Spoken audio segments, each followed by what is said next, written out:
मैं थोड़े से शब्दों में अपनी गवाही आपके सामने रखना चाहता हूँ। मैं जानता हूँ आप सभी लोग परमेश्वर के चुने हुए हैं। प्रभु ने आप सभी को आशीषित किया है, बचाया है और आपके जीवन में गवाही है। लेकिन मैं भी अपनी गवाही से प्रभु को महिमा देना चाहता हूँ। हालेलुया। सुनना चाहेंगे आप? हालेलुया। अलमाइटी जीसस चैनल में आप सभी का स्वागत है। दोस्तों, आप सभी इस ब्रदर को जानते ही होंगे। इनका नाम मार्क त्रिभुवन जी है और ये मुंबई के रहने वाले ये परमेश्वर के बहुत ही अच्छे आराधक हैं। इस वीडियो में वो अपनी टेस्टमनी बताने जा रहे हैं, कैसे परमेश्वर ने इन्हें बचपन से लेकर आज तक संभाल कर रखा और कैसे इनकी लाइफ को बदला। तो आइए इस वीडियो को हम शुरू करते हैं। मेरा नाम मार्क त्रिभुवन है और मैं मुंबई में पला बड़ा हूँ। मेरा जन्म मुंबई का है। मेरे मम्मी पापा मसीह परिवार से आते हैं और मेरा जन्म ही मसीह परिवार में हुआ।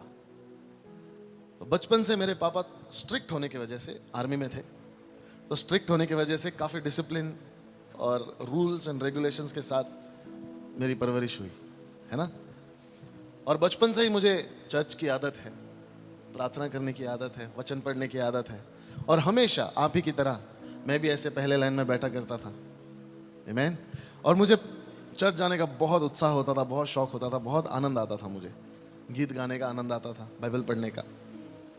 और ये सब मेरी मम्मी और पापा की वजह से हुआ। हालेलुया। बचपन से ही मुझे वचन की सीख मिली। प्रार्थना में मैं आगे बढ़ता गया और धीरे धीरे करके मैं कीबोर्ड बजाने लगा। वो जो कॉन्गो नहीं आता, आप देखे ट्रिपल, वो भी मैंने बजाना शुरू किया और धीरे धीरे मुझे बहुत अच्छा लगता था म्यूजिक बजाना।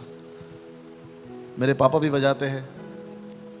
तो ऐसे करके मैं आगे बढ़ता गया, स्कूल में बढ़ता गया, पढ़ाई में भी बहुत अच्छा था। लेकिन एक समय के बाद ऐसा एहसास होने लगा कि मेरे घर वाले जो है रूल्स एंड रेगुलेशंस बहुत ज़्यादा हो गए, है कि नहीं।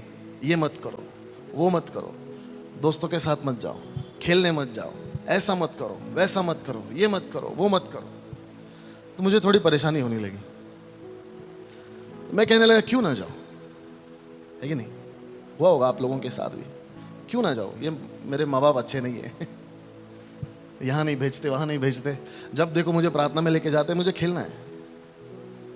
जब देखो मुझे मीटिंग के लिए लेके जाते, मुझे पिकनिक नहीं भेजते, कुछ नहीं करने देते।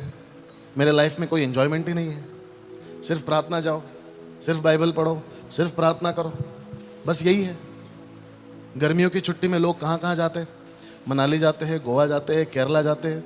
मुझे एक पास्टर के घर भेज दिया जाता था। एक पास्टर के घर भेज दिया जाता था, एक एक महीना में उनके पास रहता था। हालेलुया। और वो पास्टर भी प्रभु के बहुत अभिषिक्त और आशीषित दास थे। सुबह सुबह 3 बजे उठा देते थे, चलो प्रार्थना करनी है, चलो बाइबल पढ़ना है। सुबह 3 बजे,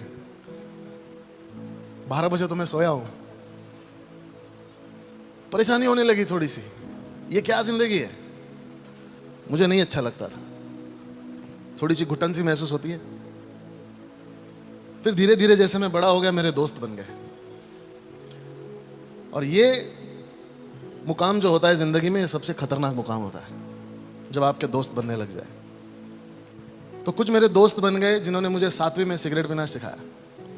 जब मैं 7वीं में था, 7th में, मैंने सिगरेट पीना शुरू किया ऐसे ही। और धीरे धीरे मैंने देखा कि मेरे दोस्त मुझे किसी भी बात के लिए मना नहीं करते। घर पे सारी चीजों के लिए मना करते, दोस्त कभी नहीं मना करते। कितने अच्छे हैं, है कि नहीं। दोस्त कभी भी मना नहीं करते और मैं उनके साथ बहुत मजे करता था। और जैसे जैसे मैं बढ़ता गया, एक क्लास से दूसरी क्लास, 7वीं 8वीं 9वीं 10वीं तक आने लगा, तो मेरी हालत थोड़ी बिगड़ती गई। दोस्ती बढ़ने लगी, परमेश्वर से दूर होता गया। संडे को मैं वर्शिप करता था, कीबोर्ड बजाता था। जैसे चर्च से बाहर आ जाए दोस्त, और फिर उसके बाद सिगरेट पियो, फिर शराब पियो, और धीरे धीरे करके ड्रग्स की भी आदत लग गई। और जब मैं 10वीं में था, तब मुझे ड्रग्स की आदत लग गई। बहुत अच्छा लगता था मुझे जब मेरे साथ 8-10 लोग घूमते थे मुंबई के सड़कों पे। आप जानते हैं मुंबई शहर, वहाँ पर बड़े बड़े लोगों से दोस्ती होना बहुत बड़ी बात मानी जाती है। और मेरे दोस्त भी होते थे सारे गुंडे और लफंगे, जिनके साथ रहकर मुझे ऐसा लगता था कि ये मुझे किसी भी हालात से बचा लेंगे, मुझे छुड़ा लेंगे, मेरे लिए लड़ लेंगे ये लोग, है कि नहीं। एक होता है कि ये मेरे साथ है, ये भाई मेरे साथ है। मुंबई में भाई लोग होते हैं, यहाँ पर पता नहीं, मुंबई के भाई लोग होते हैं। ये मेरे साथ है, ये मुझे बचा लेगा, मुझे कुछ नहीं होगा। जब भी मेरी किसी से लड़ाई होगी ये सब मेरे साथ खड़े होंगे। तो इनसे मेरी दोस्ती बढ़ने लग गई और धीरे धीरे मुझे रियलाइज हुआ कि ये जो मेरे दोस्त है ये कोई मामूली दोस्त नहीं है, बहुत पहुंचे हुए हैं। हर हफ्ते किसी की खबर आ रही है, इसने इसको मार दिया, उसने उसको मार दिया, और मैं तो रोज इनके साथ उठता बैठता हूं। आज इसको जेल में डाल दिया, आज इसको तड़ी पार कर दिया। ऐसी जिंदगी जी रहा हूं मंडे टू सैटरडे, और संडे का सुबह का जो 3 घंटा है वो मैं बहुत पवित्र बन के आराधना करके कीबोर्ड बजा के। अगर आप मुझे संडे को देखोगे आप यकीन नहीं करोगे आप वही मंडे वाला मार्क है, और अगर आप मंडे को देखोगे तो यकीन नहीं करोगे ये वही है जो आराधना करता है। हालेलुया। वो ढोलकी की तरह डबल हो गया था मैं, यहां से भी यहां से भी। Praise the Lord. और धीरे धीरे करके ये ड्रग्स की आदत मुझे खाने लगी। आमीन। एक बार जब हम नशे में थे तो हमने बहुत ज़्यादा नशा कर ली, और एक समय ऐसा आ गया कि मुझे जो है वो ड्रग्स उसका असर नहीं होता था, मुझे नशा नहीं होती थी। तो उसके लिए दूसरे तरीके हम ढूंढते थे कि इसको और एनहांस करने के लिए, इसको बढ़ाने के लिए हम और क्या किया जाए। तो कोई शराब पी रहा है, तो कोई और ड्रग्स ले रहा है, तो कोई कुछ और कर रहा है। तो मेरे एक दोस्त था, उसने अपने पॉकेट में से एक टैबलेट का पैकेट निकाला, पता नहीं कहाँ से लाया था, उसमें से 2 गोलियां ली, उसने खा ली। दोपहर का समय था, उसने खा ली और वो ऐसे लेट गया।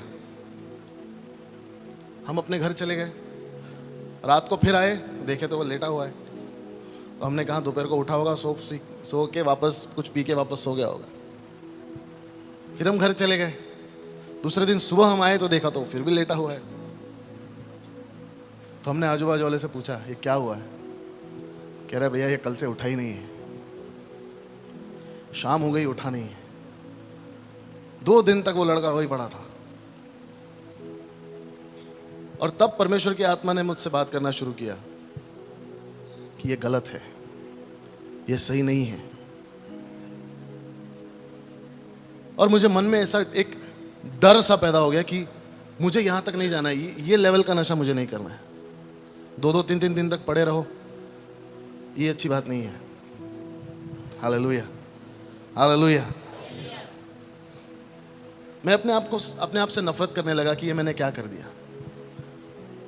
वचन पता है, प्रार्थना पता है, मेरे पापा पास्टर है, घर तक खबर पहुंच जाती थी आपके बेटे को आज यहाँ देखा, आपके बेटे को वहां देखा, इसके साथ देखा, उसके साथ देखा। बहुत परेशान होते थे मेरे माँ बाप, मुझे बहुत मारते थे, बहुत मारते थे। हर दूसरे तीसरे दिन मेरी पिटाई होती थी, और ऐसी वैसी नहीं, तबीयत से होती थी, जबरदस्त। तो मैं अपने आप से नफरत करने लगा कि ये मैं क्या कर बैठा हूं, इसको मैं कैसे सुधारूं। लेकिन एक बात है, जो बचपन से मेरे माँ बाप ने मुझे आदत लगाई चर्च जाने की, कलीसिया में आने की, वचन पढ़ने की, प्रार्थना करने की, पहले अच्छा नहीं लगता था, लेकिन वही वचन मुझसे बात करने लगा। वही वचन पवित्र आत्मा मुझे याद दिलाने लगा। वही वचन ने मुझे बताया कि जो तू कर रहा है वो गलत कर रहा है। हालेलुया। प्रभु की आराधना करता था, कीबोर्ड बजाता था, लेकिन फिर दुनिया के मार्गों में, फिर दोस्तों के पास, फिर सारी गलत चीजों में। मुझे रियलाइज हुआ कि मैं जो कर रहा हूं ये बहुत गलत है।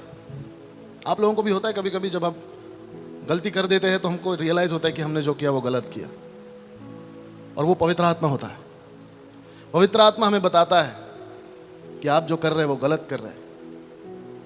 और वही पवित्र आत्मा ने मेरे जीवन में काम करना शुरू किया। मैंने कहा प्रभु मुझे बदलना है, मैं सुधरना चाहता हूं। और उस समय मैंने निर्णय लिया, और 3 महीने तक मैं घर से बाहर नहीं निकला। मैं 3 महीने तक अपने घर में बैठा करता था, और 3 महीने में मेरे दोस्त छूट गए। और उस 3 महीने में मुझे पता चला कि मैं कोई एडिक्ट नहीं हूं किसी चीज का। शैतान ने मेरे मन को ऐसे प्रोग्राम कर दिया था कि तुझे जरूरत है, तुझे ड्रग्स चाहिए, तुझे ये चाहिए, तुझे वो चाहिए। लेकिन पवित्र आत्मा की सामर्थ्य ने मुझे संभाला और मैं जान गया कि मैं एडिक्ट नहीं हूं। मेरे दोस्त और मेरे नशे आराम से छूट गए। हालेलुया, बहुत आसानी से छूट गए।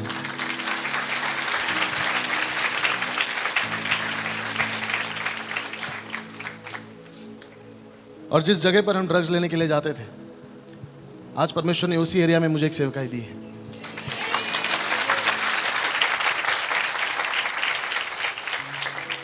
छोटे छोटे बच्चे वहां पर ड्रग्स बेचते हैं, छोटे छोटे बच्चे, और उन बच्चों के बीच प्रभु का कार्य अद्भुत रीति से हो रहा है। हालेलुया। और हमारा विश्वास है कि आने वाली पीढ़ी जो है, ये ड्रग्स फ्री पीढ़ी होने वाली है। आमीन, ये मेरा विश्वास है।